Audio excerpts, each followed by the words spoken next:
Hallelujah, hallelujah. യേശുവേ ആരാധന, യേശുവേ ആരാധന. അഭിഷേകാഗ്നിയുടെ എല്ലാ പ്രേക്ഷകർക്കും രക്ഷിതാവും കർത്താവുമായ യേശു ക്രിസ്തുവിൻ്റെ അത്ഭുത നാമത്തിൽ കൃപയും സമാധാനവും. Praise the Lord, praise the Lord. Hallelujah, hallelujah.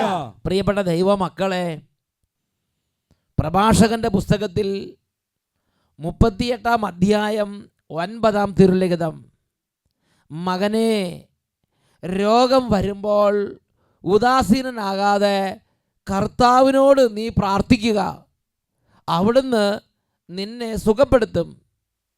നീ നിന്റെ തെറ്റുകൾ തിരുത്തി നേരായ മാർഗത്തിലേക്ക് തിരിയുകയും നിന്റെ ഹൃദയത്തിലെ പാപങ്ങൾ കഴുകിക്കളയുകയും ചെയ്യുക. Praise the Lord, praise the Lord. Hallelujah, hallelujah. ഈ നിമിഷങ്ങളിൽ ദൈവമക്കളെ എഴുന്നേറ്റ് നിന്ന് കർത്താവിനെ നമുക്ക് കുറച്ചു നേരം ആരാധിക്കാം. കർത്താവിനെ ആരാധിക്കുമ്പോൾ ആത്മാവിൻ്റെ അഭിഷേകം വർദ്ധിക്കും. കർത്താവിനെ ആരാധിക്കുമ്പോൾ അന്ധകാര പീഡകൾ വിട്ടുപോകും. കർത്താവിനെ ആരാധിക്കുമ്പോൾ കുടുംബം മുഴുവനും വിശുദ്ധീകരിക്കപ്പെടും. നിങ്ങൾ എവിടെയാണോ നിൽക്കുന്നത് അവിടെ നിന്ന് ഈ ടീമിനോട് ചേർന്ന് ഇപ്പോൾ കൈകളടിച്ചും കൈകൾ ഉയർത്തിയും പാട്ടുപാടിയും കർത്താവിനെ സ്തുതിക്കുമ്പോൾ നിങ്ങൾ നിൽക്കുന്ന സ്ഥലത്ത് ദൈവ സാന്നിധ്യം നിറഞ്ഞ് ദൈവത്തിൻ്റെ ഇടപെടലിൻ്റെ സ്ഥലമായി അത് രൂപാന്തരപ്പെടും. ഉറക്കെ പറയാം, ഹല്ലേലൂയ, ഹല്ലേലൂയ, ഹല്ലേലൂയ, ഹല്ലേലൂയ. എല്ലാ കുട്ടികളെയും അച്ഛൻ പ്രത്യേകം അഭിവാദനം ചെയ്യുകയാണ്. എല്ലാ കുട്ടികളും പാരൻസിനോട് കൂടെ ഇപ്പോൾ നന്നായിട്ട് കർത്താവിനെ ആരാധിക്കുക. 2 കരങ്ങൾ ഉയർത്തി അറിയാവുന്നതുപോലെ ഉച്ചത്തിൽ സ്തുതിക്കുന്നു. Hallelujah, hallelujah, hallelujah, hallelujah, hallelujah.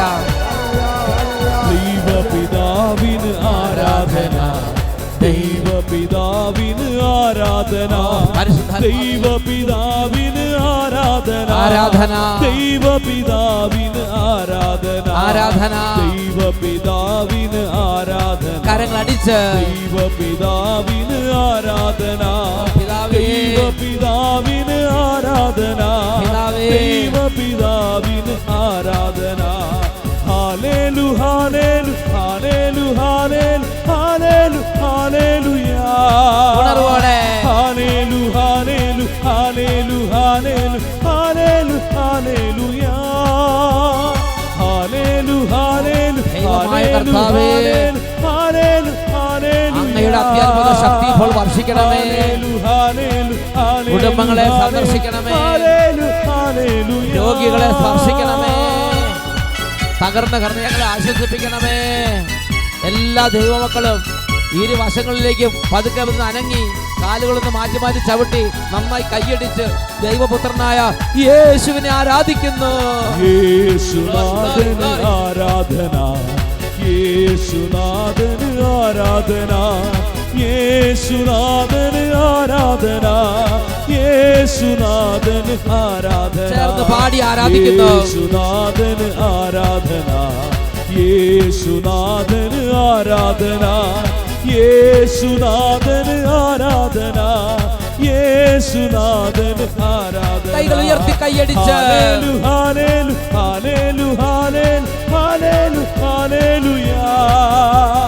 ഹല്ലേലൂ, ഹല്ലേലൂ, ഹല്ലേലൂ, ഹല്ലേലൂ, hallelujah. വലിയ ഉണർവോടെ ആരാധിക്കുന്നു. ഹല്ലേലൂ, ഹല്ലേലൂ, ഹല്ലേലൂ, ഹല്ലേലൂ, ഹല്ലേലൂയ.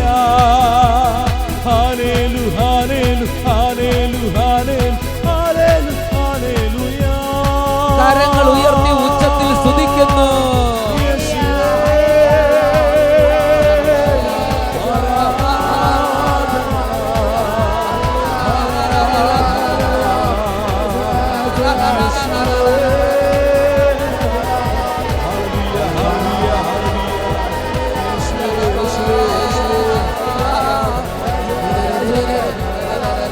ക്ഷീണങ്ങളിലേക്ക് കർത്താവിന്റെ അത്ഭുത ശക്തി ഈ നിമിഷങ്ങളിൽ നിറഞ്ഞു കവിയട്ടെ.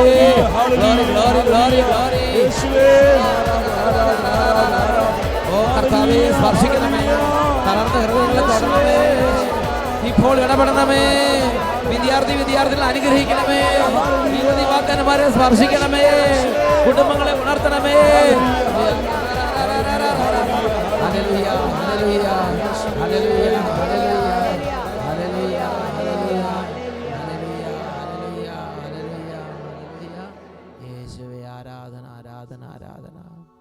യേശുവേ ആരാധന. Praise the Lord. Praise the Lord. Hallelujah. Hallelujah. സ്വസ്ഥാനങ്ങളിലേക്ക് ഇരിക്കാം. പ്രിയപ്പെട്ട ദൈവമക്കളെ, യേശുക്രിസ്തുവിൻ്റെ വചനം പ്രഖ്യാപിക്കപ്പെടുന്നിടത്ത് ദൈവരാജ്യത്തിൻ്റെ രഹസ്യങ്ങൾ കർത്താവ് ദാനമായി നൽകുന്നു. ഹൃദയം തുറന്ന് ആഗ്രഹത്തോടെ പാനം ചെയ്യുന്നവർ ധാരാളമായി ദൈവശക്തി സ്വീകരിക്കുന്നു. ഉച്ചത്തിൽ പറയാ ഹല്ലേലൂയ, ഹല്ലേലൂയ. അതുകൊണ്ട് ലോകത്തിൻ്റെ മാനദണ്ഡങ്ങളും ലോകത്തിൻ്റെ ചിന്താഗതികളും കർത്താവിൻ്റെ പാദാന്ത്യത്തിലേക്ക് വെച്ച് സ്വർഗീയ ജ്ഞാനം കൊണ്ട് ഹൃദയങ്ങളെ നിറയ്ക്കണമേ എന്ന് പ്രാർത്ഥിച്ച് പ്രാർത്ഥനാപൂർവം കർത്താവിൻ്റെ വചനങ്ങളെ നമുക്ക് ശ്രവിക്കാം. പ്രിയപ്പെട്ട ദൈവമക്കളെ, ഇന്ന് നമ്മൾ ചിന്തിക്കുന്നത് രോഗം വരുമ്പോൾ നിരാശപ്പെടരുത് എന്നതിനെക്കുറിച്ചാണ്. ദൈവവചനം നാം നേരത്തെ കൂട്ടി നമ്മുടെ ഹൃദയത്തിൽ ബോധ്യപ്പെട്ടിരിക്കണം. ഇന്നല്ലെങ്കിൽ നാളെ ഒരു രോഗം വരുമ്പോൾ നമ്മുടെ മനസ്സ് തളരാതിരിക്കാൻ നമ്മുടെ മനസ്സിനെ ബലപ്പെടുത്തുന്നത് മനുഷ്യൻ്റെ ഉപദേശങ്ങളോ ലോകത്തിൻ്റെ ആശയങ്ങളോ ആയിരിക്കുകയില്ല, ജീവിക്കുന്നവനായ ദൈവത്തിൻ്റെ വചനങ്ങളായിരിക്കും എന്ന് ഞാൻ നിങ്ങളെ അറിയിക്കുകയാണ്. പ്രിയപ്പെട്ട സഹോദരങ്ങളെ, ദൈവവചനത്തിൽ രോഗത്തെക്കുറിച്ച് പലതരത്തിലുള്ള ഉപദേശങ്ങൾ നൽകിയിട്ടുണ്ട്. അതിൽ നമുക്കെല്ലാവർക്കും പെട്ടെന്ന് മനസ്സിലാകുന്ന ആദ്യത്തെ ഉപദേശമാണ് എൻ്റെ ദൈവം എൻ്റെ രോഗങ്ങൾ സുഖപ്പെടുത്തുന്ന കർത്താവാണ്. ജെറമ്യ പ്രവചനത്തിൽ 30-ാം അധ്യായം 17-ാം തിരുലിഖിതം ദൈവത്തിൻ്റെ വചനം പഠിപ്പിക്കുകയാണ്, ഞാൻ നിനക്ക് വീണ്ടും ആരോഗ്യം നൽകും, ഞാൻ നിൻ്റെ മുറിവുകൾ സുഖപ്പെടുത്തും.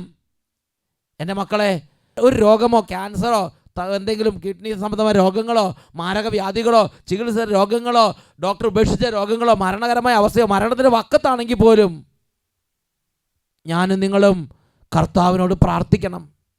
ഞാനും നിങ്ങളും ഹൃദയത്തിൽ പ്രതീക്ഷ കൈവിട്ട് നിരാശപ്പെട്ട് ഇനി എനിക്ക് രക്ഷയില്ല എന്ന് പറയരുത്. കർത്താവിനോട് പ്രാർത്ഥിക്കണം. ഒരു വ്യക്തിയുടെ അനുഭവം ആ വ്യക്തി പങ്കുവെക്കുകയുണ്ടായി. എൻ്റെ പേര് ഷാലി, സെൻറ്റ് ജോസഫ് ചർച്ച് കോക്കുന്നതിൽ നിന്ന് വരുന്നു. മോൾക്ക് വേണ്ടി സാക്ഷ്യം പറയാനായിട്ടാണ് വന്നിരിക്കുന്നത്. മോളുടെ പേര് ക്രിസ്റ്റിന, 10th പഠിക്കണു. 4 വർഷമായിട്ട് അവളുടെ കാല് പൊട്ടി ഒഴുകുമായിരുന്നു. കാല് കറുത്ത് പഴുത്ത് പൊട്ടി ഒഴുകുമായിരുന്നു. സ്കൂളിൽ പോകുമ്പോൾ ഷൂസും സോക്സൊക്കെ ഇടണം, പക്ഷേ അതിന് ഇടാൻ പറ്റില്ല. കാരണം അത് ഇട്ട് കഴിഞ്ഞാൽ പിന്നെ അതൊന്നും കൂടി കൂടും, ഭയങ്കര ചൊറിച്ചിലും ഒട്ടും പറ്റില്ലായിരുന്നു. അപ്പോൾ സിസ്റ്റേഴ്സിൻ്റെ കയ്യിൽ നിന്ന് പ്രിൻസിപ്പളിൻ്റെ കയ്യിൽ നിന്ന് പ്രത്യേക പെർമിഷൻ വാങ്ങിച്ചിട്ടാണ് സ്കൂളിൽ ഷൂ ഇടാതെ പോയിക്കൊണ്ടിരുന്നത്. പല ഡോക്ടേഴ്സിനെ കാണിച്ചു, ആലുവ, കാലടി, അങ്കമാലി, തൃശ്ശൂർ, അങ്ങനെ പല ഹോസ്പിറ്റലുകളിലും കാണിച്ചു. ഓരോ സ്ഥലത്ത് ചെല്ലുമ്പോൾ ഓരോരോ തരത്തിലാണ് അസുഖത്തിൻ്റെ പേര് പറഞ്ഞുകൊണ്ടിരുന്നത്. ആലുവയിൽ വെച്ച് ഒരു ഡോക്ടറെ കാണിച്ച് കഴിഞ്ഞപ്പോഴത്തേക്കും മെഡിസിൻ കഴിച്ച് ദേഹത്തെല്ലാം നീര് വെച്ചു, കയ്യും പൊട്ടാൻ തുടങ്ങി. പിന്നെ അത് കഴിഞ്ഞത് തൃശ്ശൂർ വേറൊരു ഹോസ്പിറ്റലിൽ കാണിച്ചു. അവിടെ ചെന്ന് കഴിഞ്ഞപ്പോഴത്തേക്കും ഒട്ടും മാറുന്നില്ല. വീണ്ടും തൃശ്ശൂർ വേറൊരു ഡോക്ടറെ കാണിച്ചു കഴിഞ്ഞപ്പോൾ ആ ഡോക്ടർ പറഞ്ഞു, ഇത് വെള്ളമാകാൻ പാടില്ല, കയ്യിലും ഒന്നും നനവുണ്ടായി കഴിഞ്ഞാൽ കാല് പൊട്ടിക്കൊണ്ടേയിരിക്കും, അതുകൊണ്ട് നനവില്ലാതെ നോക്കണം. അപ്പോൾ നമുക്ക് കാല് നനയാതെ നോക്കുക എന്ന് പറഞ്ഞാൽ അത്ര എളുപ്പമൊന്നുമല്ല. എപ്പോഴും മരുന്ന് പുരട്ടണം. പിന്നെ ഡോക്ടറാണെങ്കിൽ കുറേ മെഡിസിൻസ് സ്റ്റീറോയിഡ് എല്ലാം തന്നു. സ്റ്റീറോയിഡ് കഴിച്ച് കഴിഞ്ഞപ്പോൾ അവൾക്ക് വണ്ണം വെക്കാൻ തുടങ്ങി. അങ്ങനെ വണ്ണം വെക്കാൻ തുടങ്ങി കഴിഞ്ഞു പിന്നെ തലയിലെല്ലാം ചൊറിഞ്ഞു പൊട്ടുകാനും തുടങ്ങി. അങ്ങനെ വന്ന് കഴിഞ്ഞപ്പോഴത്തേക്കും മെഡിസിൻ സ്റ്റോപ്പ് ചെയ്തു ഞങ്ങൾ തന്നെ. പിന്നെ ആ ഹോസ്പിറ്റലിലേക്ക് പോയില്ല. അങ്ങനെ ഇരിക്കുമ്പോൾ കഴിഞ്ഞ ഡിസംബർ മാസം ലാസ്റ്റ് വെള്ളിയാഴ്ച ഞങ്ങൾ അട്ടപ്പാടിയിൽ പോയി. അട്ടപ്പാടി ചെന്ന് കഴിഞ്ഞപ്പോഴത്തേക്കും ഞങ്ങൾ അഭിഷേകാഗ്നി മലയിൽ ഞങ്ങൾ ചെരുപ്പിടാതെ കയറി. അപ്പം ഇവരെന്ത് ചെയ്തു, ആ താഴത്ത് സിയോൻ ധ്യാനകേന്ദ്രത്തിൽ വന്നു. മലയാറ്റൂർ മലയുടെ താഴെ മോളില്ല, അതേമാതിരി അവിടെ ഇപ്പോൾ താഴ്വാരമുണ്ട് മലമോളും ഉണ്ട്. എന്നിട്ട് താഴ്വാരത്ത് ധ്യാനമൊക്കെ കൂടി കഴിഞ്ഞ് ഇവരെന്ത് ചെയ്തു, ചെരുപ്പിടാതെ മലമുകളിലേക്ക് അങ്ങോട്ട് നടന്നു കയറി. അല്ലേ, നടന്നു കയറി. ഓ, എന്നിട്ട് മോള് തന്നെയാ പറഞ്ഞ, മമ്മ നമുക്ക് ചെരുപ്പിടാതെ മല ചവിട്ടാവെന്ന് പറഞ്ഞു. അങ്ങനെ ചെരുപ്പ് ഏറ്റവും താഴെ ഊരിയിട്ടിട്ട് അപ്പോഴെല്ലാം അവളുടെ കാല് പൊട്ടുന്ന ഇതുണ്ടായിരുന്നു. അവള് പ്രത്യേകിച്ച് ഡാൻസ് കളിച്ച, ഒരു ദിവസം കളിച്ച അന്ന് രാത്രി ഭയങ്കരമായിട്ട് പൊട്ടി ഒഴുകും, ചോരയെല്ലാം വരും. അതുപോലത്തെ ഒരു അവസ്ഥയിലാണ് അവൾ അഭിഷേകാഗ്നി മല ചെരുപ്പിടാതെ ചവിട്ടി കയറിയത്. അതിനുശേഷം കാലിലെ അസുഖം കുറഞ്ഞു വരാൻ തുടങ്ങി. ഇപ്പോൾ പൂർണ്ണമായിട്ട് ഡിസംബറിലെ ലാസ്റ്റ് വെള്ളി മല കയറി ആ കൽക്കുരിശിൻ്റെ അവിടെ ചെരുപ്പിടാതെ നടന്ന് അങ്ങോട്ട് പ്രാർത്ഥിച്ചു. അന്ന് തൊട്ട് ആ രോഗം അങ്ങോട്ട് പതുക്കെ പതുക്കെ നിഷ്ക്രമിച്ചു.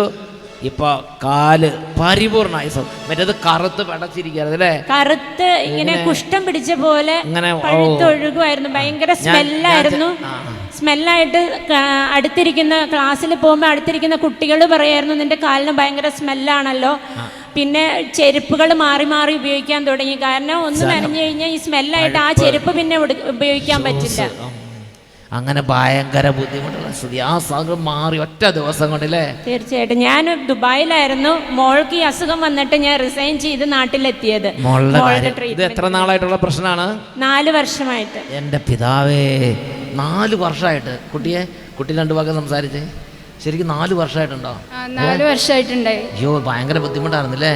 ഞാൻ ഹോസ്റ്റലിലായിരുന്നു ആ സമയത്ത്. പപ്പയും അമ്മയും നാട്ടിലില്ലാത്തായിരുന്നു.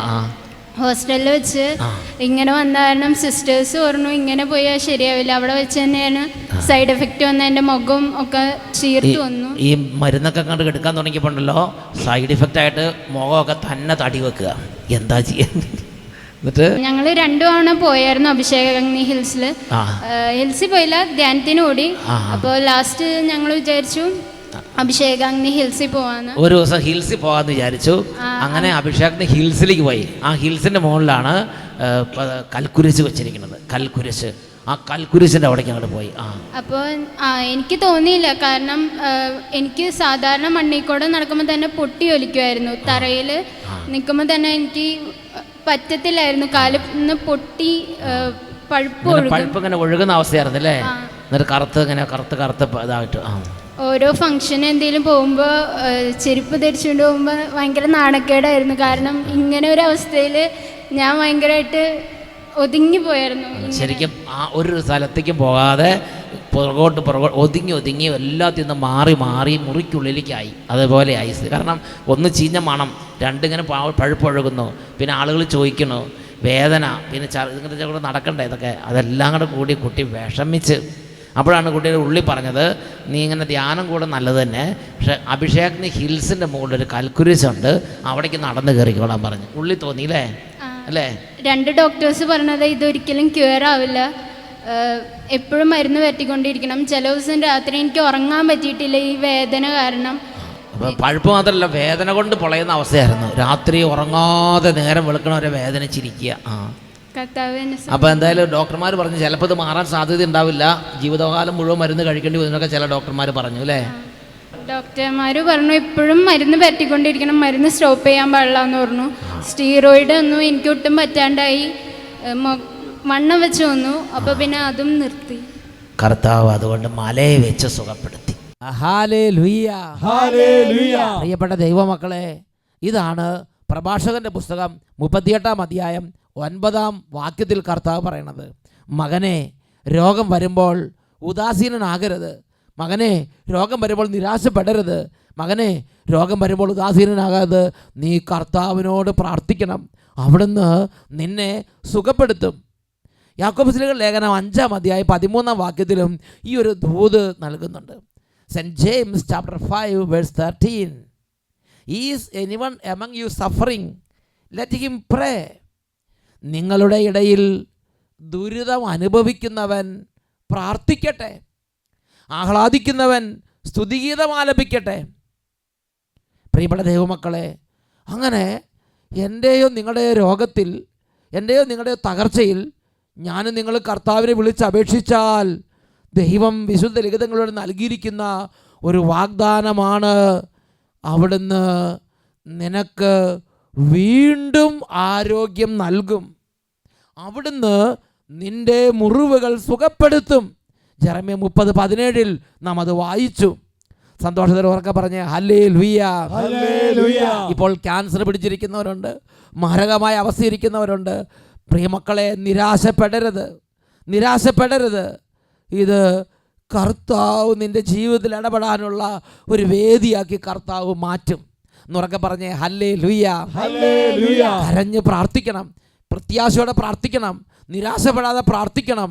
ഇത് കർത്താവിന് വേണ്ടി കാത്തിരുന്ന് പ്രാർത്ഥിക്കണം. എന്ന് ഉച്ചത്തിൽ പറഞ്ഞേ ഹല്ലേലൂയ.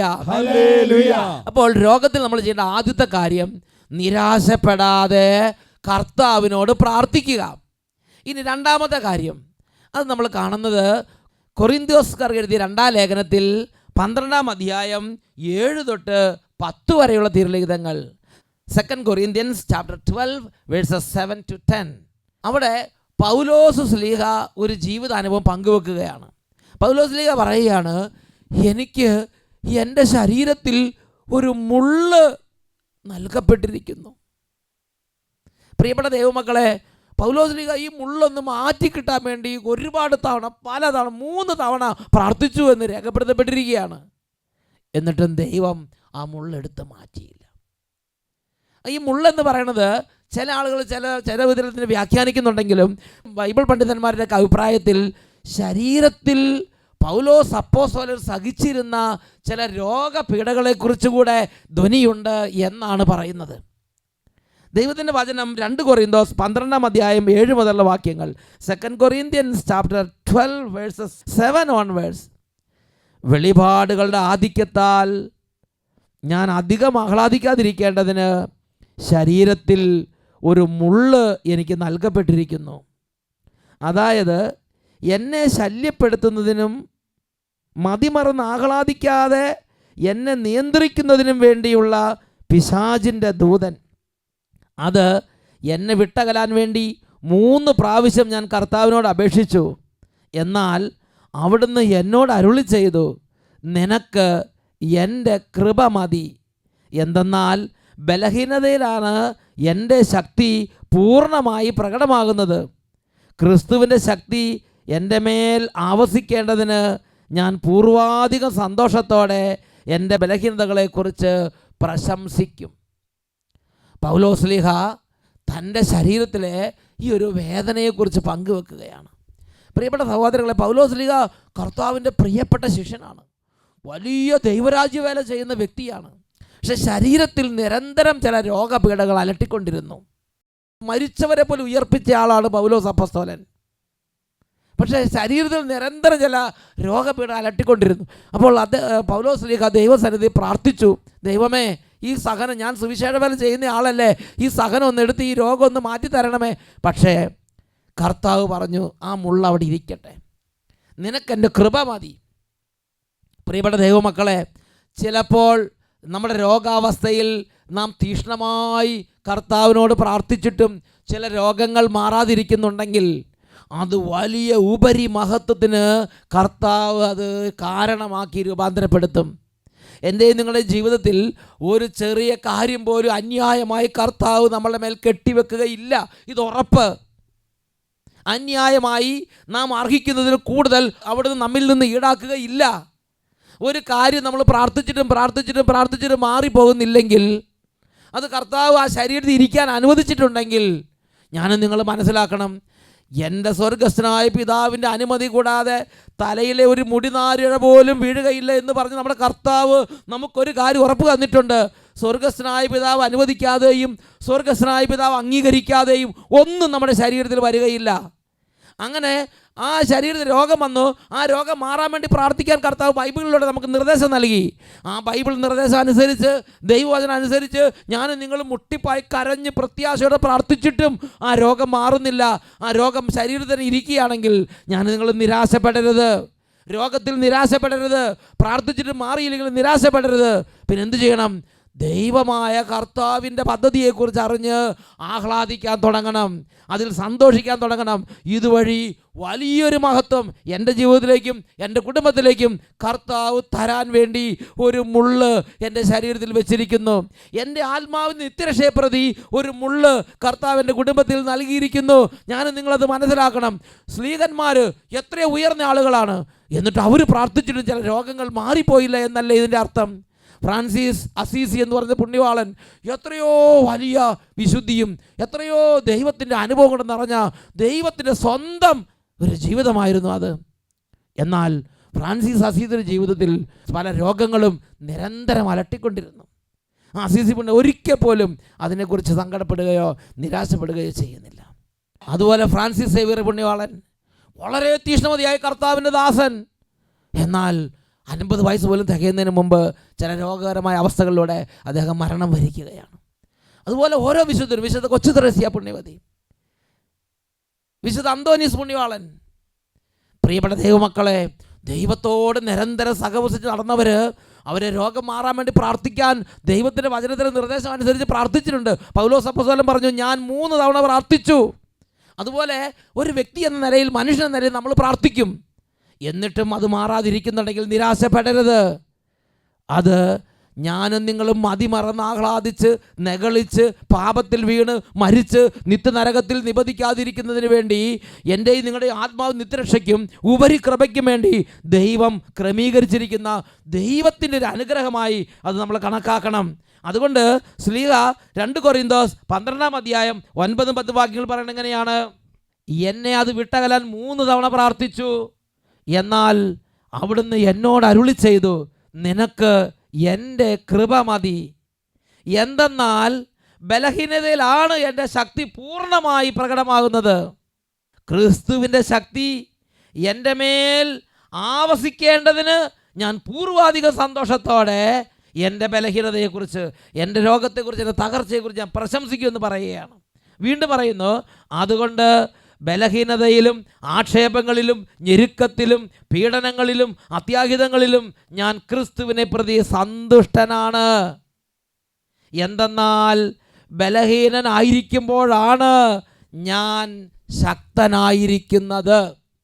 പ്രിയപ്പെട്ട സഹോദരൻ, രോഗത്തിൽ നിരാശപ്പെടരുത്.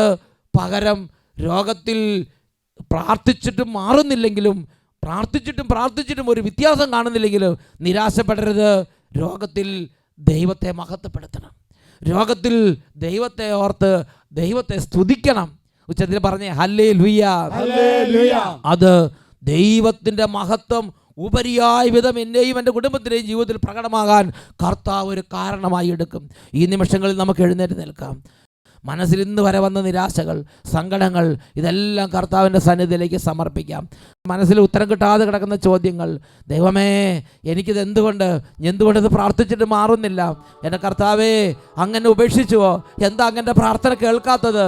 ഇങ്ങനെ ഒരുപാട് നാളുകളായി മനസ്സിൽ കടന്ന അന്ധകാര പീഡകൾ, അന്ധകാരത്തിൻ്റെ ചിന്തകൾ, ദുർബല ചിന്തകൾ, ബലഹീനമായ ചിന്തകൾ മനസ്സിനെ ഭാരപ്പെടുത്തുന്നു, മനസ്സിനെ മതിക്കുന്നു.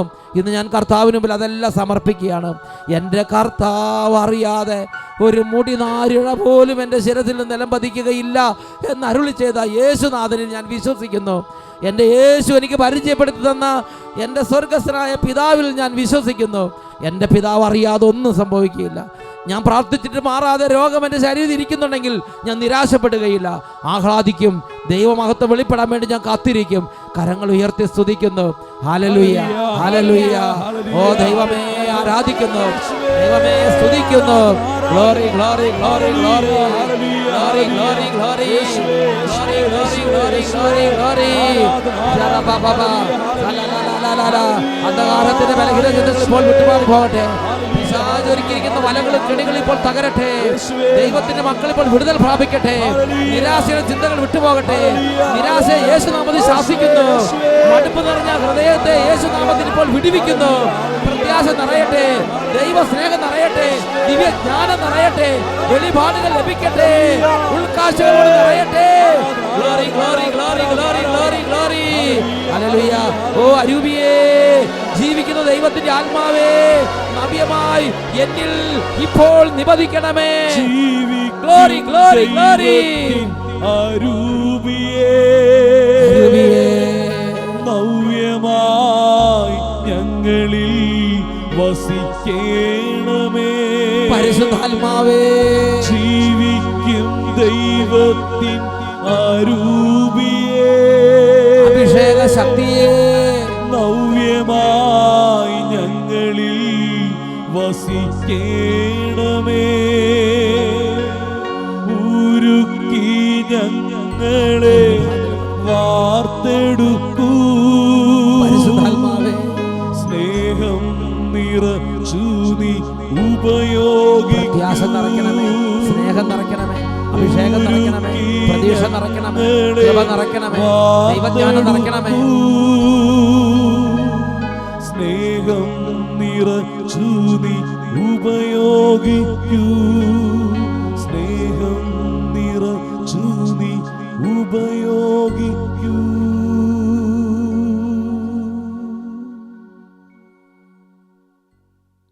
Praise the Lord. Praise the Lord. Hallelujah. Hallelujah. എൻ്റെ ബലഹീനതയിൽ ഞാൻ പൂർവാധികം പ്രശംസിക്കും. ഹല്ലേലൂയ. Hallelujah.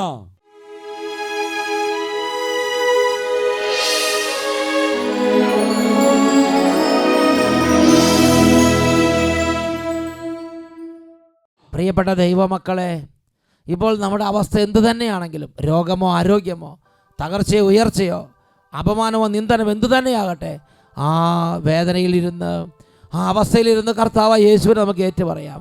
ഈ ജീവിതത്തിലെ എല്ലാ അവസ്ഥയിലും നമ്മൾ ഏറ്റുപറയുന്ന കാര്യം എങ്ങനെയാണ്? എൻ്റെ യേശു എനിക്ക് സകലത്തിലും മതിയായവനാണ്. എൻ്റെ യേശു എനിക്ക് എല്ലാറ്റിലും ഉപരിയാണ്. രണ്ട് കരങ്ങൾ ഈശോയിലേക്ക് ഉയർത്തിപ്പിടിക്കുക. കുട്ടികളും മുതിർന്നവരും ഇപ്പോൾ ഉച്ചത്തിൽ സ്തുതിക്കണം. കൈകൾ ഉയർത്തി സ്തുതിക്കുന്നു. Hallelujah, hallelujah, hallelujah. യേശുവേ, യേശുവേ, യേശുവേ. കൈകൾ ഉയർത്തി പ്രാർത്ഥിക്കുന്നു. യേശുവേ, എൻ ദൈവമേ, നീ എന്നും മതിയായവൻ. യേശുവേ, യേശുവേ, ദൈവമേ, യേശുവേ. നീ എന്നും മതിയായവൻ. നീ എന്നും മതിയായവൻ. നീ എന്നും മതിയായവൻ.